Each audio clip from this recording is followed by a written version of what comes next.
오늘 이 시간 우리에게 주신 하나님 말씀은 에베소서 2장 16절에서 22절까지의 말씀. 제가 가진 성경 시작성경 312쪽입니다. 2장 16절에서 22절까지의 말씀을 교독하겠습니다. 16절입니다. 또 십자가로 이 둘을 한 몸으로 하나님과 화목하게 하려 하심이라. 원수된 것을 십자가로 소멸하시고 또 오셔서 먼데 있는 너희에게 평안을 전하시고 가까운 데 있는 자들에게 평안을 전하셨으니 이는 그로 말미암아 우리 둘이 한 성령 안에서 아버지께 나아감을 얻게 하려 하심이라. 그러므로 이제부터 너희는 외인도 아니요 나그네도 아니요 오직 성도들과 동일한 시민이요 하나님의 권속이라. 너희는 사도들과 선지자들의 터 위에 세우심을 입은 자라. 그리스도 예수께서 친히 모퉁이 돌이 되셨느니라. 그의 안에서 건물마다 서로 연결하여 주 안에서 성전이 되어가고. 같이 있습니다. 너희도 성령 안에서 하나님이 거하실 처소가 되기 위하여 그리스도 예수 안에서 함께 지어져 가느니라. 아멘. 여러분 한 주간 잘 지내셨습니까? 잘 지냈나요? 우리 옆에 있는 우리 지체들을 보면서 이렇게 한번 인사해 보겠습니다. 지난주에 인사 기억나는 사람? 지난주 우리가 뭐라고 인사했죠? 태위 리더님 뭐라고 인사했나요? 네, 역시 하나님께서 우리에게는 이렇게 잃어버릴 수 있는 은혜를 주셨죠. 계속 기억하면 힘들겠죠. 지난주에 우리가 인사를 이렇게 했습니다. 옆을 보면서 당신은 하나님의 거울입니다 라고 인사를 했습니다. 기억나나요? 나만 기억나죠? 네, 자 한번 해보겠습니다. 자, 우리 옆에 있는 우리 지체들을 보면서 당신은 하나님의 거울입니다. 당신은 하나님의 거울입니다. 네. 여러분 어떻게 거울이 좀 이렇게 깨끗하세요? 어때요? 좀 이렇게 뭐 많이 끼어 있나요? 어때요? 하나님이 제대로 보이나요?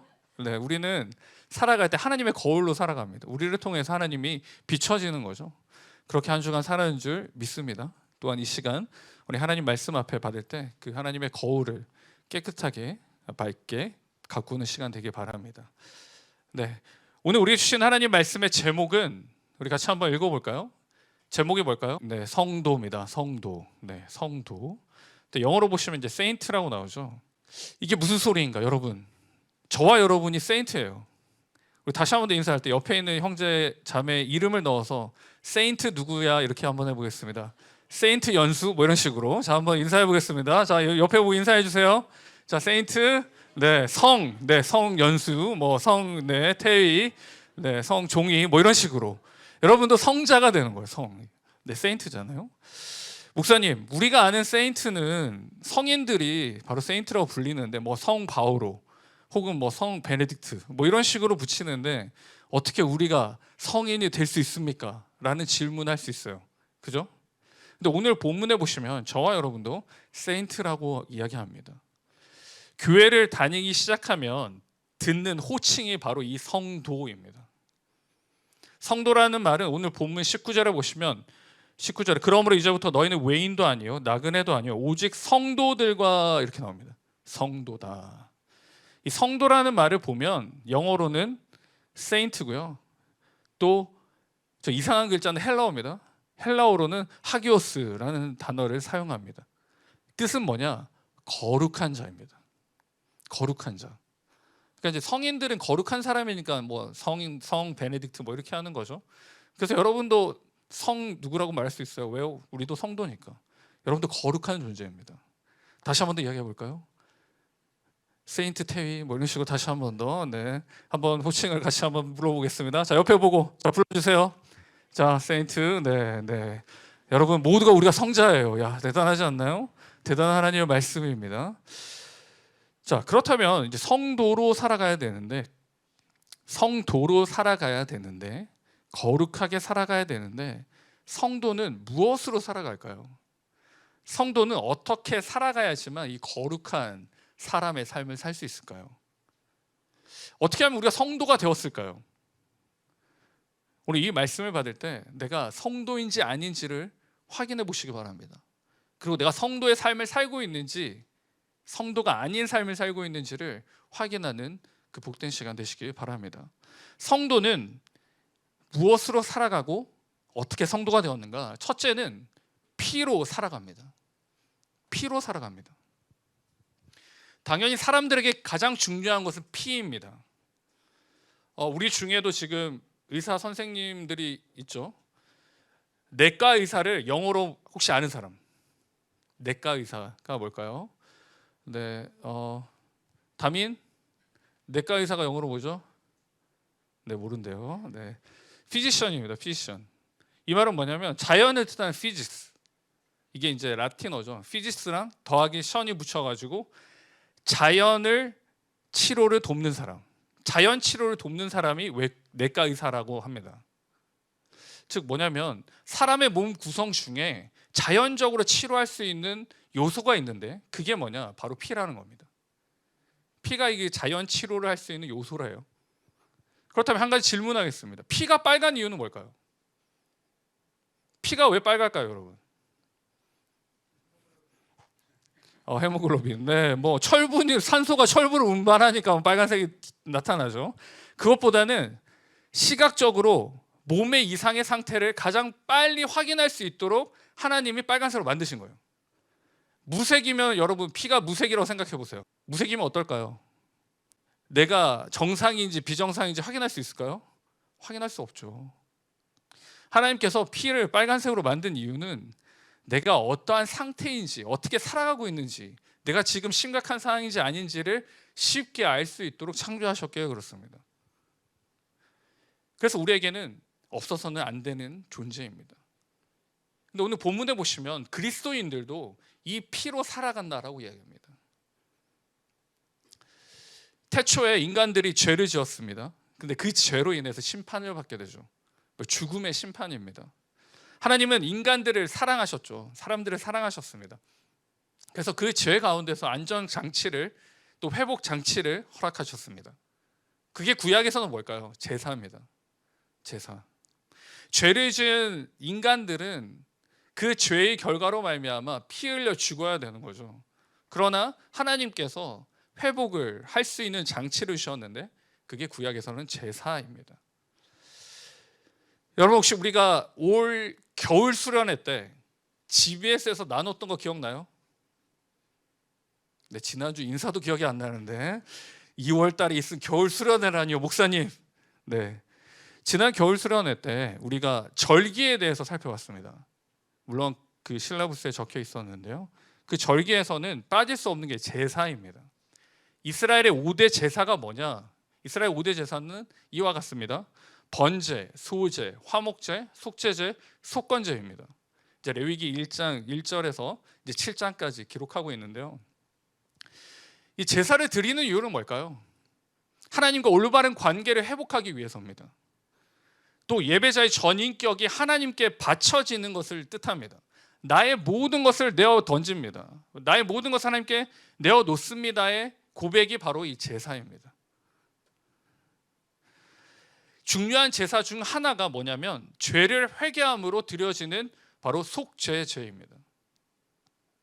속죄제를 통하여서 내가 가지고 있는 죄를 하나님 앞에 회개함으로 나아갑니다.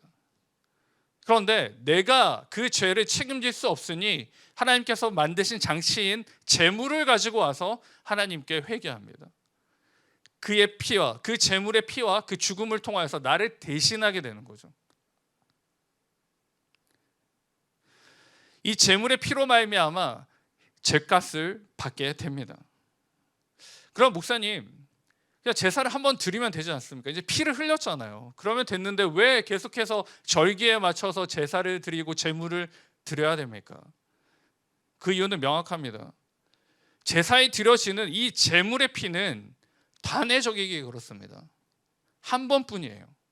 그래서 계속해서 피를 흘려야 됩니다. 그래서 그 제물을 가지고 나오죠. 근데 여러분 구약 성경에 보면 아무 제물이나 피를 흘리는 게 아닙니다. 하나님이 명하여 준 제물이 있어요. 점없고 흠없는 순결한 걸 바치게 됩니다. 그런데 이 모든 것들이 완전하게 해결된 단 한 사건이 있습니다. 바로 예수 그리스도의 십자가 보혈입니다.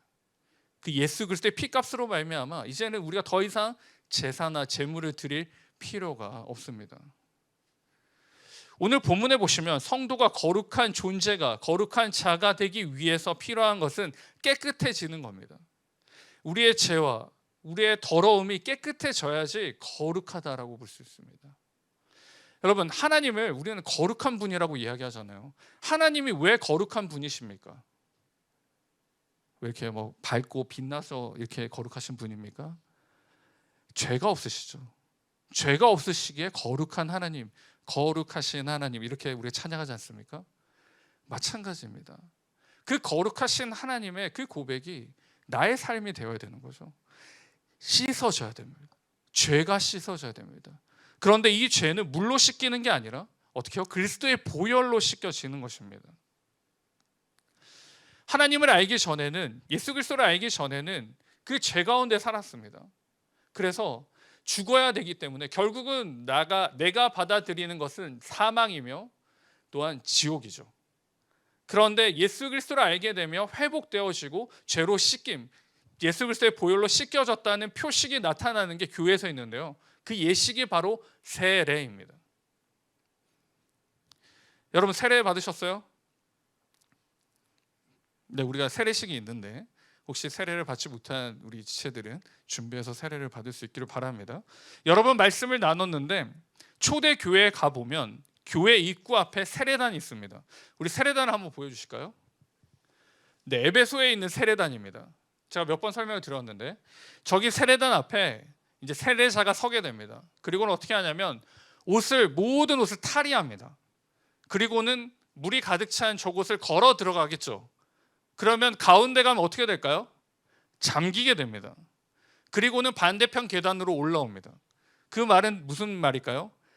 옛날 나는 어떻게 해요? 죽었고 이제 새 사람이 되었다는 거예요. 새 사람이 되었으므로 이제 새로운 삶을 사는 겁니다. 어떻게 해요? 그리스도의 보혈로 말미암아. 그게 바로 이 세례식입니다. 굉장히 중요한 예식입니다. 이전에는 죽고 새 사람이 되었다. 그게 어떻게 해요? 본문 16절에 등장하는 구절입니다. 십자가입니다.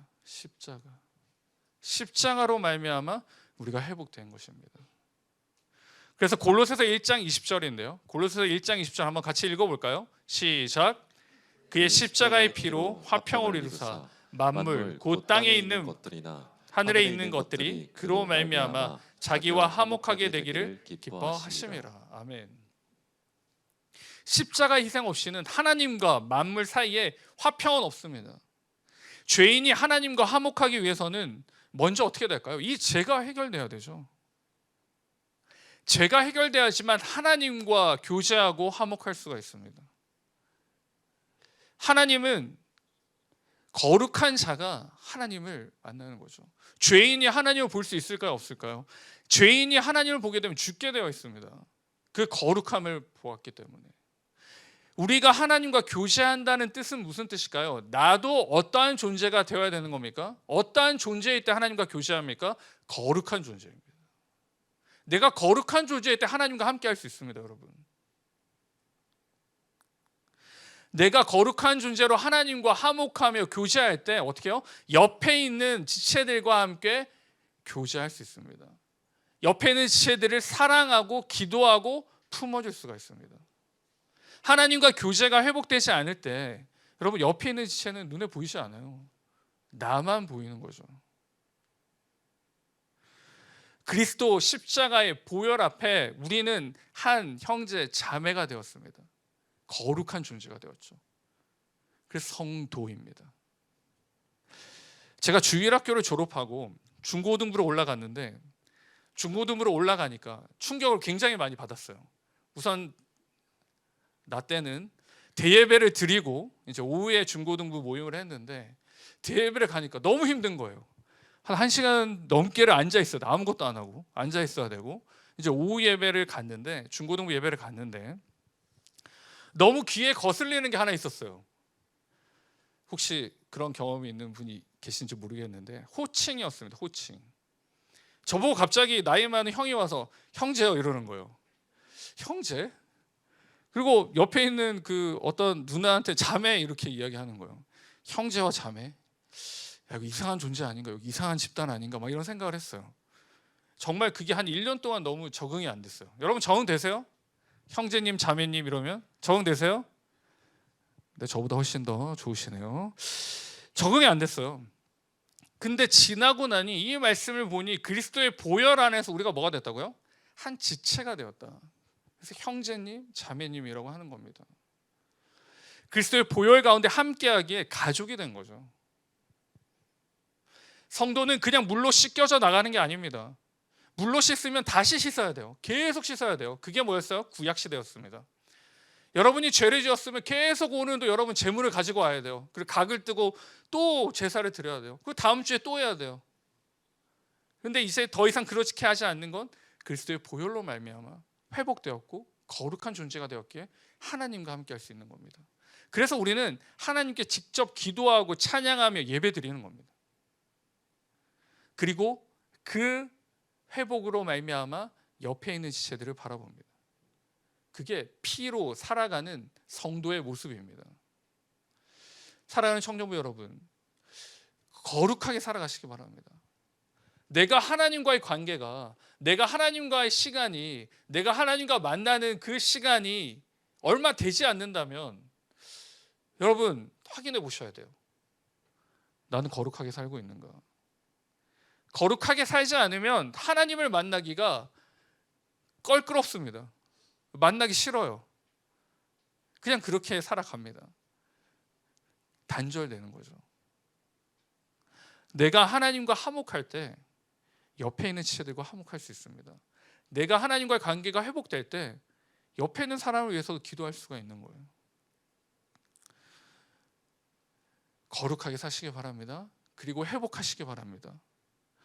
그래서 우리가 지금 우리 교회에서 하는 프로젝트가 있죠. 갓 프로젝트라는 것을 하고 있습니다. 너무 무겁죠, 이름이. 갓 프로젝트. 와, 이거 어떻게 해야 되나. 그래서 저희 청년부는 그냥 사랑의 메신저로 하겠습니다. 하나님과 화목한 사람은 세상과 화목한다고 말씀드렸죠. 그래서 어떻게 해요?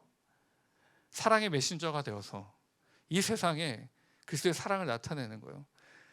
지나가는 사람에게 문을 잡아주어도 어떻게 해요? 하나님이 사랑하십니다. 이런 말 한마디 하는 게 뭐예요? 바로 이 운동이에요. 이게 바로 하나님 앞에 거룩하게 사는 사람은 우리 옆에 있는 사람을 이 세상과 화목하게 살아가는 겁니다. 사랑하는 지체 여러분, 그렇게 살아갈 수 있기를 주님의 이름으로 축원합니다. 내가 거룩하게, 내가 정결하게 서서 하나님과 화목하며 그 화목으로 말미암아 옆에 있는 이 땅과 하나님이 사랑한 그 사람들을 사랑하고 화목하게 나타나는 살아가는 저와 우리 모두가 될 수 있기를 주님의 이름으로 축복합니다. 두 번째로 성도는 어떻게 살아가는가? 기준점 위에 살아갑니다. 기준점이 있어요. 제가 선교지에 있을 때 선교지에서는 이제 작은 집이나 교회를 지을 때 어떤 회사에 맡기는 게 아니라 자체적으로 해결합니다. 인부들 몇 명을 고용해서 이제 시멘트를 갈고 막 이렇게 거의 다 알아서 자체적으로 해결합니다. 물론 이제 돈이 많으면 업체에 맡기겠지만 그렇지 않기 때문에 공사를 바쁜 시간을 쪼개서 공사에 같이 했습니다. 근데 여러분, 이 벽돌을 쌓을 때 가장 중요한 부분이 있는데요. 그게 뭐냐면 바로 주춧돌입니다. 그래서 여러분, 우리 건물에도 어딘가에 머릿돌이 있을 거예요. 이제 그 새겨 넣거든요. 몇 년도 이렇게 새겨 넣는데 그 머릿돌 기준이 굉장히 중요합니다. 그 기준에 맞춰서 라인을 세우고 벽돌을 쌓아가기 시작합니다. 근데 그 기준돌이 제대로 세팅되어 있지 않으면 건물이 뒤죽박죽이 돼요. 그리고 나중에 어떻게 될까요? 무너집니다. 무너져 내려요. 우리의 신앙과 믿음도 이와 같다고 말씀합니다. 무엇에 기초를 두고 어디에 기준점을 두고 우리의 인생을 쌓아가느냐. 우리의 삶에는 너무나도 많은 기준점들이 있습니다. 이 기준점들은 우리를 힘들게 합니다. 제가 나이가 들고 학교를 졸업하면 이제 편하겠다라는 생각을 했는데 더 많은 기준점들이 생겨요. 그 기준점들에 부합하지 않으면 힘들어합니다. 내가 뒤처진 것처럼 보이고 아니면 내가 실패한 것처럼 느껴지고 나는 왜 이렇게 사나 자괴감에 빠지게 됩니다. 여러분, 세상의 기준에 세상의 머릿돌에 맞춰지지 않는다고 해서 내 인생은 실패한 인생인가요? 그럼 기준점을 다시 치우고 다시 쌓아야 되나요? 나이 40, 50대 가지고? 아니죠. 인생은 그게 실패라고 말합니다. 인생은 그게 잘못된 것이라고 말합니다. 그러나 하나님의 말씀은 절대로 그렇게 말씀하지 않습니다. 마가복음 12장 10절인데요. 같이 한번 읽어볼까요? 마가복음 12장 10절입니다. 네, 제가 같이 읽겠습니다. 시작. 너희가 성경에 건축자들이 버린 돌이 모퉁이의 머릿돌이 되었나니. 저와 여러분은 세상의 기준이 아닌 다른 기준점에서 시작한다라고 본문은 말씀합니다. 그게 어딜까요? 예수 그리스도입니다. 여기서 이제 모퉁이 머릿돌이라고 나오는데, 이 모퉁이 머릿돌은 벽과 벽을 연결하고 건물을 지탱하는 돌입니다. 굉장히 중요한 돌이죠. 이 머릿돌이 없는 것은 그 건물은 아예 상상도 할 수가 없습니다. 여러분, 근데 세상에서 말하는 기준과 기준점은 뭐냐면 우리에게 있어서는 머릿돌 없이 쌓여져 가는 인생입니다. 내가 열심히 노력했고, 내가 원하는 대로 힘을 냈고, 내가 바라는 대로 이루었던 모든 것들이 어떻게 해요? 머릿돌 없이 쌓여져 가는 거예요. 그러면 어떻게 될까요? 쉽게 흔들리죠. 그리고 쉽게 무너집니다. 이게 세상이 말하는 기준점에서 쌓여진 나의 인생입니다. 그러므로 성도는 늘 기준점을 확인해야 됩니다. 나의 기준점이, 나의 머릿돌이 어딘지를 확인해야 돼요. 그걸 확인하지 않으면 흔들려요. 그리고 무너집니다. 나는 주 예수 그리스도의 머릿돌 위에 나의 인생을 쌓고 있는지, 아니면 세상의 기준점에서 삶을 살고 있는지 끊임없이 확인하고 성찰해야 됩니다. 그게 성도입니다. 제가 청년들을 신방할 때 안타까운 경우들이 좀 있습니다. 청년들이 해야 될 미래의 여러 가지 문제들이 있잖아요. 이루어야 될 사항들이 있고, 사회적 관념과 통념에 따라서 해야 될 것들이 있습니다. 그리고 학업에 대한 스트레스와 또 학교에 대한 어려움들, 걱정과 염려를 하고 살아갑니다. 그럼요, 우리는 걱정과 염려를 해야 합니다. 하나님도 분명히 말씀하셨어요. 이 세상은 쉬운 길이 아니다. 걱정할 게 없는 게 아니다 라고 말씀하셨어요. 어디서 말씀하셨느냐? 빌립보서 4장 6절에 보시면 아무것도 염려하지 말라라고 말합니다. 여러분, 이 말을 달리 말하면 뭘까요? 삶에 염려할 게 많다는 겁니다. 삶 자체가 염려라고 말씀하는 겁니다. 나이 1살, 2살 이렇게 먹어가면 염려할 것이 줄어들 것이라고 생각했습니다. 초등학교 때는 빨리 어른이 되어서 내 마음대로 살았으면 좋겠다라는 생각을 했어요. 근데 웬걸, 이 나이 되고 보니 모든 게 걱정과 염려입니다. 근데 여러분, 흔들리지 말며 걱정하지 말라라고 하나님께서 말씀하시잖아요. 왜요? 본문 20절에 보시면 너희는 사도들과 선지자들의 터 위에 세우심을 입은 자라. 그리스도 예수께서 친히 모퉁이 돌이 되셨느니라. 그리스도께서 친히 뭐가 되셨다고요? 모퉁이 돌이 되셨다. 그 위에 살아가는 저와 우리는 어떻게 해요? 흔들리지 않는 거죠. 무너지지 않습니다. 그 기준과 목표와 방향이 이제는 달라진 거죠. 성도는 이 세상 사람들과 다르게 살아가는 사람입니다. 다른 이의 삶을 사는 사람들이 바로 거룩한 사람들입니다. 여러분, 거룩한 사람들입니까? 그렇죠. 우리는 거룩한 사람입니다. 그럼 어떻게 해요? 거룩하게 살아야죠. 주 예수 그리스도 위에 우리의 인생을 쌓아갑니다. 그게 거룩한 사람의 모습입니다. 이번 한 주간 주님의 기준으로 살아가시는 저와 여러분 되시기 바랍니다. 근데 그 기준으로 어떻게 살까요, 목사님? 너무 모호하지 않습니까? 라고 질문할 수 있습니다. 주님의 기준은 복잡하거나 여러 도식이 필요하지 않습니다. 주님의 기준은 어떻게 하는 거냐? 하나님이 기뻐하시는 일을 하면 되는 거예요. 여러분, 하나님이 여러분에게 무엇을 원하실까요? 하나님이 여러분이 무엇을 할 때 기뻐하실까요? 내가 성공을 할 때 기뻐하실까요? 내가 엄청난 재력을 가졌을 때 기뻐하실까요? 내가 뭔가를 성취했을 때 기뻐하실까요? 아니요. 하나님은 단 하나, 하나님과 함께하는 자를 기뻐하십니다. 하나님과 함께하는 자를 찾고 계십니다. 내가 먹을 때도, 내가 공부할 때도, 일할 때도, 내가 아픔 가운데서도, 절규 가운데서도, 실망 가운데서도 하나님을 찾고 하나님께 감사하며 고백하는 삶, 그 삶이 하나님을 기쁘시게 하는 삶입니다.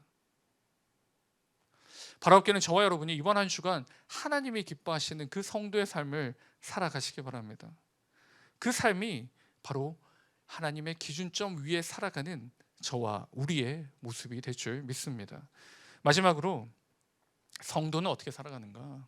성도는 성전으로 살아갑니다. 성전으로 살아갑니다. 여러분, 성전이라는 단어를 사용하는 종교가 또 있습니다. 어디일까요? 성전. 네, 이슬람입니다. 이슬람에서는 성스러운 의미에서 전쟁을 말할 때 성전이다 말하는 거예요. 거룩한 전쟁. 그 성전을 이제 지하드라고 명칭하는데, 생명의 위협이나, 그러니까 자신들의 종교에 대한 위협이나 부정한 권력에 대항하고 싸울 때 거룩한 전쟁이다라고 이야기해요. 그래서 그들은 성전을 전투로 이해합니다. 복수이고 전쟁입니다. 여러분, 이렇게 사는 게 성전일까요? 이 성전을 제대로 이해하지 못했기에 그렇습니다.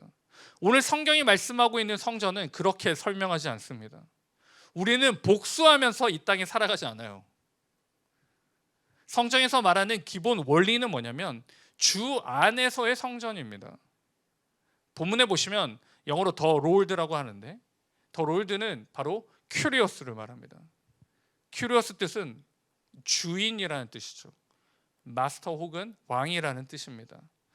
나의 주인이라는 고백을 하는 겁니다. 그게 성전의 모습입니다. 주인이라고 할 때 다른 사람을 통솔할 수 있는 권한을 가진 사람, 권한을 가진 존재가 주인입니다. 여러분 지난 한 주간의 삶을 한번 돌아보세요. 우리에게 우리의 삶에 권한을 주장하는 존재가 참 많았습니다. 세상이 그러했고요. 학교가, 학업이, 성공이, 직장이, 돈이 강력하게 권한을 주장했습니다. 너는 내 거야. 넌 어쩔 수 없어. 이들이 우리를 멈추게 하기도 하고 움직이게 하기도 했습니다. 여러분, 정말 이들이 우리의 삶에 권한을 주장할 수 있을까요? 우리가 그들에게 끌려가야 할까요? 아니죠. 이 세상의 이러한 주장은 월권입니다. 말도 안 되는 겁니다. 왜요? 우리는 하나님의 자녀들이고 성도이기 때문에 우리에게 권한을 주장하는 것을 그냥 내버려 둘 수가 없습니다. 근데 그냥 내버려 둘 때가 있죠. 왜요? 우리가 성전으로 살지 못할 때 끌려갑니다. 우리에게 권한을 주장하는 이 세상의 것들에 끌려서 빨려갑니다. 왜요? 내 안에 하나님이 계시지 않기 때문에, 내 안에 주인 되신 하나님이 계시지 않기 때문에 그 주장과 그 권한에 끌려서 달려갑니다. 어제 특별 새벽 부흥회와 또 우리 지난 GBS에 성전 건축을 준비하는 다윗을 보았습니다. 다윗이 하나님의 성전 건축하려고 마음을 먹은 시기는 언제일까요? 다윗은 언제 하나님의 성전을 건축해야겠다라는 생각을 언제 했을까요? 사무엘하 7장 1절 2절인데요. 사무엘하 7장 1절 2절인데 같이 읽겠습니다. 시작.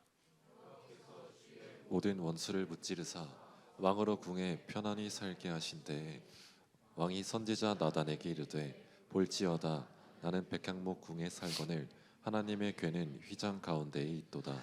다윗은 멋진 백향목 궁에 살았습니다. 근데 하나님의 궤는 뭐예요? 거할 처소가 없이 그냥 휘장 가운데 있는 것을 보게 됩니다. 그래서 하나님의 죄송하고 또 하나님에 대한 감사를 담아서 나단 선지자에게 성전 건축을 계획을 이야기합니다. 이 안타까움과 이 충격에 대해서 굉장히 귀한 고백이고 귀한 마음입니다. 그러나 하나님께서는 거절하셨습니다. 그 이유는 하나님께서 다윗의 집을 짓겠다라고 말씀하셨기에 그렇습니다. 이 말은 그의 자손 중에 예수 그리스도의 탄생을 말씀합니다. 이 부분이 우리는 이제 다윗 언약이다라고 말하는데요. 성전 건축을 불허하신 하나님께서 이렇게 선포하십니다. 사무엘하 7장 9절인데요. 내가 너와 함께하고 내 모든 원수를 내 앞에서 멸하였은즉 땅에서 위대한 자들의 이름같이 내 이름을 위대하게 만들어 주리라.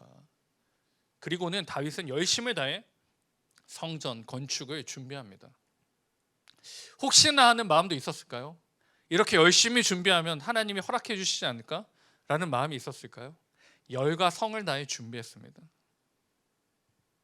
다윗은 이렇게 말하지 않았어요. 하나님, 제가 한번 해보겠습니다.